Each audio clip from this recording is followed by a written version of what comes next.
মামা তুই কি জানোস কালকে রাতে আমার সাথে কি হয়েছে? কই না তো, তুই যদি না কস তাহলে আমরা কেমনে জানবো? তাহলে আমি কই শুন, কালকে রাতে মনে করছি আমার মোবাইলটা হারাই গেছে। তো আমি আমার মোবাইলে ফ্ল্যাশ জ্বালা আমি আমার মোবাইলটা খুঁজতেছি। তারপরে কি তুই তোর মোবাইলটা খুঁজে পাইছস? এটা কোনো কথা বলি বেটা? এখন যাই হোক সবকিছু বাদ দেন, আমার 20 টাকা দে।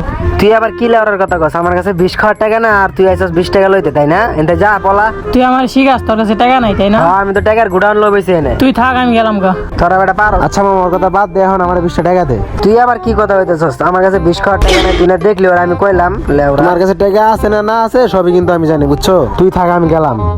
হালার পোলাবান, আমার কাছে 20 খাওয়ার টাকা নাই, আর আমি 20 খাইতে পারতেছি না টাকার কারণে, আর টাকা করে আমার কাছে। দূর বাল, ওর কাছে 20 টাকা চাইলাম, ওই দিল না। এখন আমি কি করি? এটা কোনো কাম করলো হয়? দেখছো মামা, এটা কোনো কাম করলো? ওর কাছে 20 টাকা চাইলাম আর ওর কাছে বলে 20 খাওয়ার টাকা নাই। ওই এমনই, ওর কাছে যখনই টাকা চাই তখনই কইবে আমার কাছে 20 টাকা নাই। আজকে ওর একটা ভালোভাবে শিক্ষা দিব। আচ্ছা ঠিক আছে বন্ধু, চল। আচ্ছা আমার জিনিসটা লইছস না, আমার দেখা তো একটু। হ্যাঁ মামা, এই দেখ আনছি। আজকে ওর অ্যাটিটিউড ওর পিছন দিয়ে ভরে দিম। আয় এই লো মামা 20। এটা আনছস কে? মামা আমার 20 টাকা দে তো। আমার কাছে তো 20। মামা এটা কোনো কথা কইতেছস তোরা?